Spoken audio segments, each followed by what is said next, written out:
दोस्तों, जैसे कि आप लोगों को ये बात अच्छे तरीके से पता है कि power star Pawan Singh Dubai में गए हैं। वहां पे अवार्ड शो हुआ है बहुत बड़े लेवल का। वहां पे बॉलीवुड के बहुत सारे स्टार और बॉलीवुड की बहुत सारी मशहूर अभिनेत्री है, प्रियंका चोपड़ा, जैकलीन भी गई हुई है।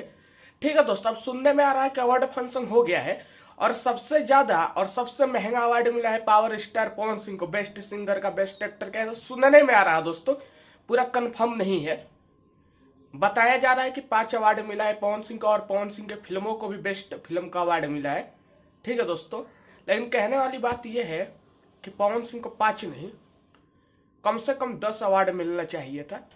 नहीं मिला कोई बात नहीं, लेकिन 5 भी कम नहीं होता है। पावर स्टार पवन सिंह है, यूपी बिहार के साथ साथ वहां पे दुबई हिला दिए। जब पावर स्टार पवन सिंह अपनी गायकी की है तो वहां पे बैठे हुए गोविंदा देखते रह गए पवन सिंह को। वाह, मजा आ गया। दोस्तों, पवन सिंह के फैन वीडियो को शेयर करो तो, लाइक करो तो, कमेंट करो तो। जय हिंद।